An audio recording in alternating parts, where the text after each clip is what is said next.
Ang init! Welcome to the Adventures of Moira and Asher! Ngayon sa Milay, San Juan sa Batangas, dito sa Coco Cabana Resort! Pet friendly resort, syempre! Galing Asher! Kunin mo si Asher, bilis! Nia, are you excited? Neo, are you excited? Say hi! Ikaw, Trinity. Hi! Excited ka ba? How about Moira and Asher? Excited ba kaya? Maligo ka ha? Oh my gosh, look at the Mountain! Mount Banahaw. Ganda! Ow! Oh my gosh. That is something. Ganda. So, we're on our way to another trip with Asher and Moira, and of course, our favorite Neo over there. So, we're early for 6:30 starting off. Ang ganda talaga dito. Paglabas ng subdivision, makikita mo yung Mount Banahaw at si Mount Cristobal. Ganyan lagi sila pag umaga. On our way there, may nadaanan kami simbahan. So, nagsimba na rin kami. Hindi ko alam yung name ng church, nakalimutan ko. So, ito yung itsura nung Laia. Malapit lang to sa bahay. Siguro mga 1 hour lang. 1.5. Depende kung gaano ka kabilis mag-drive, no? Ganda. Yung umpisang kalsada maganda. Pero sa may banda doon, ganito yung makikita nyo. Under construction kasi siya. Sige pa, malayo pa. May road construction. Medyo rough lang yung malapit sa kanila, guys. So, yun. Ginagawa kasi. Hinuhukay nila tong bundok.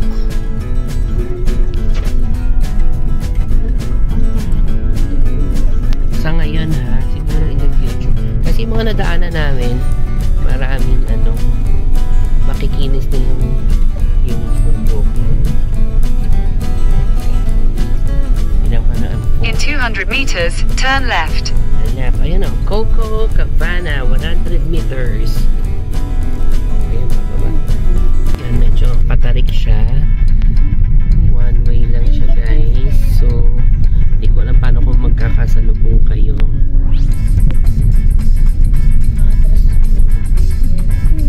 Ayan. Scary. Scary. Yan kalsada niya, guys. So naman worth it naman yung pupuntahan natin. So make sure na kapag pupunta kayo dito, maayos yung sasakyan talaga, kasi medyo mataas talaga yung bababaan and aakyatan, kasi dyan din kayo aakyat mamaya. So yun, maganda kapit sa Recep. Mga 1 hour lang naman talaga kami. Nagsimba pa kami. Say hi! Nandito. Wow! Ano yan? Hi! Ang taas niya, guys. Hello!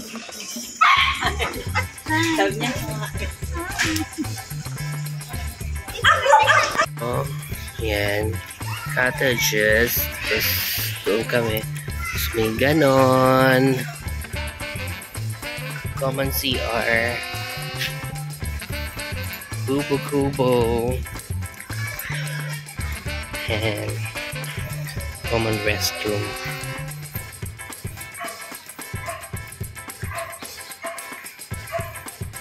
So, since day tour lang naman kami, so ang napili namin yung tree house, which is 3,000 good for 10 packs na. So, yun. Bebe! Nasa tree house ang mga bebe. Kita ba yung tree house? Ayun o. Ay, si Asher. Dito kami ngayon sa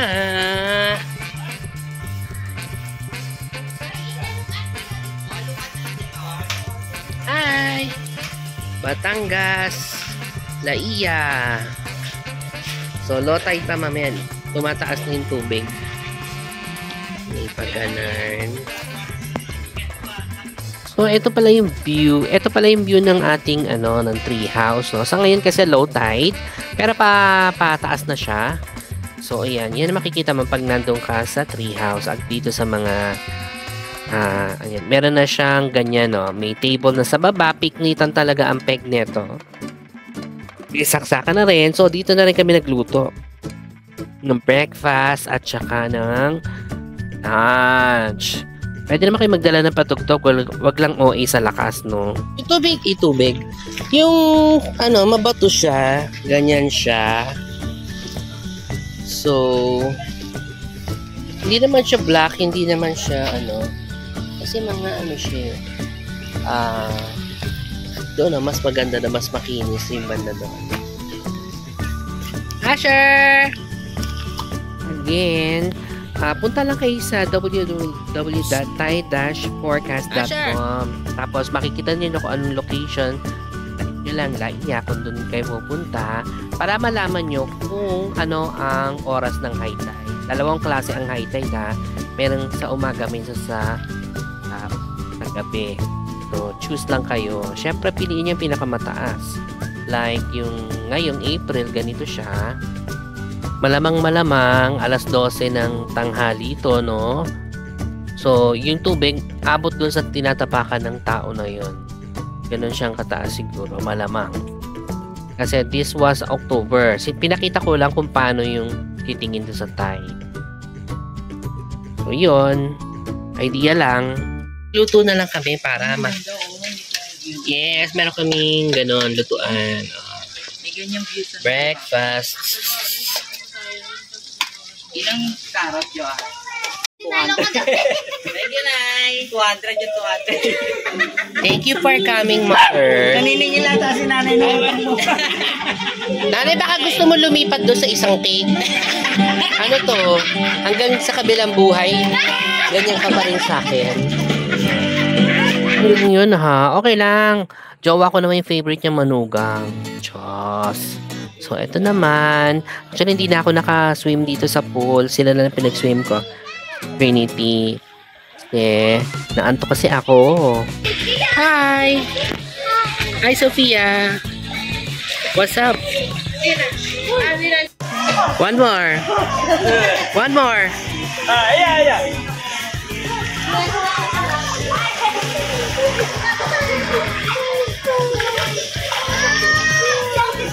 Sige, rito ulit. So, ito nga sila. Naliligo na sila. We're waiting for the lunch to be served. Yan, nakita nyo naman, diba? Halo ang kaniyang buhangin and the pebbles. Yan, almost done na. Hello. Yan. Ito lang ang simple dishes. Alam mo, mas mabilis sa perito. Kasi puro mantika. Ito mawawala na. Baka healthy naman. Ano na ito din? Ito ka ba? Moira!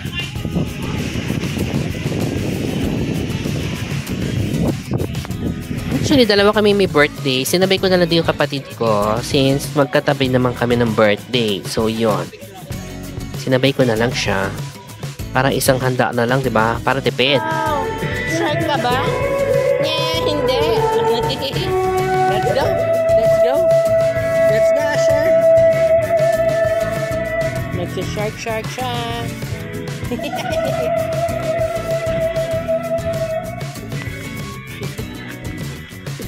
Magsa-shark siya. Wow! Ama, di ka pa din natatapos, ha? Oy, Day, kumanta kayo, ha? Aba, ayaw talaga tumigil, ha? Wow! Yay! Ay, tingnan, very good si Neo. Wow! Wow! Di natatakot si Neo.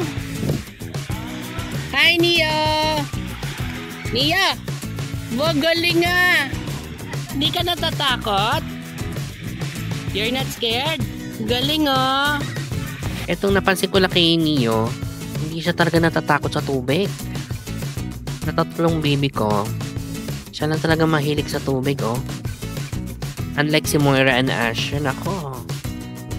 Aani tayo ng kalmot kapag nilagay mo yan sa tubig. Eto wala, oh. Okay lang sa kanya, di ba? Gusto niya maligo sa beach and swimming pool. And guys ha, no pet charge dito sa resort na to, kaya that is very good. Hindi kami na-charge.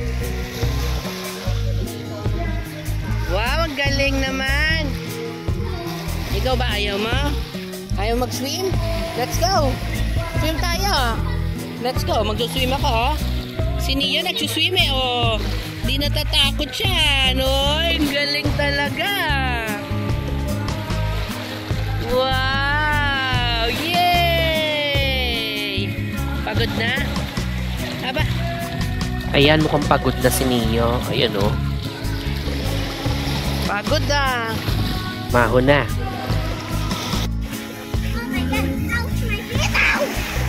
Kasi wala kang tsinelas.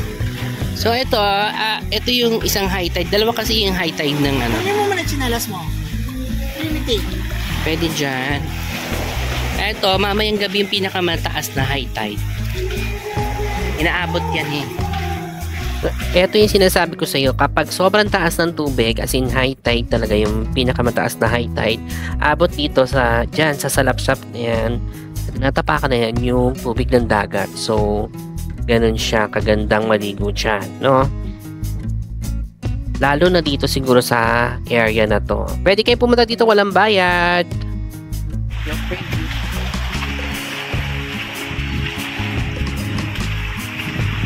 Mas less ang bato, mas maputi. Ayan oh. I think kapag high tide talaga. Actually kahit ngayon low tide, itong area ng tubig na yan, swimmable siya. Yan nga kami naligo, sumausaw eh. Kung high tide to hanggang doon, oh, yan dyan sa bato na yan. So mas fine yung tatapakan mong buhangin kesa doon sa kabila kasi lesser nga yung bato dito, yung mga pebbles ba. Ito na.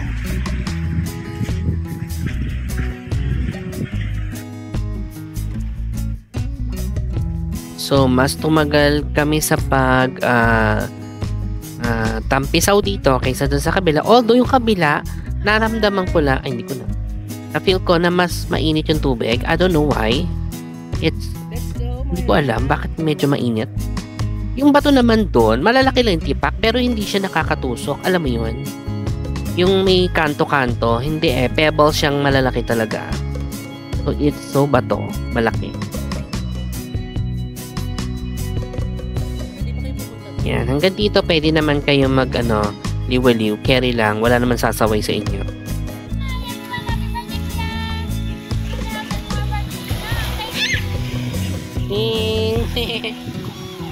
At ito nga si Neo, ayan, gusto na naman maligo. Diba sabi ko sa iyo eh, gusto niya maligo talaga eh, oh. Hindi natatakot yun yung alon eh, oh. At yung alon nga pala dito hindi sa lakas. Alam mo yun, yung tulad sa iba na parang papatayin ka sa alon. So hindi, banayad naman yung kanyang Galing nila oh. ito. Wow. So ito, babalik na kami dun sa kabila. Kasi kakain na kami. Safe naman yung mga dogs, hindi naman nakakatulog yung kanyang kasi mix of semento and pebbles. Yan, tinatamad na naman siya maglakad. So, ano pang hinintay na? I-rate na natin siya based on our experience. Siyempre, price. 4 out of 5 AO points. Hello, mura na yun, oh. Tsaka, yung accommodation naman, although hindi naman kami natulog dito. Natulog ako doon sa may, 3 out. Ang presko. Hindi mo kailangan ng ventilador. Saka nung pag-uwi namin, pinakita sa amin yung ibang room. Ganda. Maganda, promise. Mga hechos. Maganda yung accommodation, tulugan. Okay. So, up next, bibigyan natin siya ng 4 out of 5 AO points, ha. Tapos, yung susunod na criteria natin, which is amenities, bibigyan natin siya ng 4 out of 5 AO points. Kasi nga, meron naman pool, Kapag low tide ka, tinatamad ka, pero naman kung ayaw mag no. Tapos may mga CR, malilinis. Meron naman din silang tindahan, may parking na malawak. Yan, ano ba? May video ka rin sila for red. Rating okay sa kanila ang 4 out of 5 How points.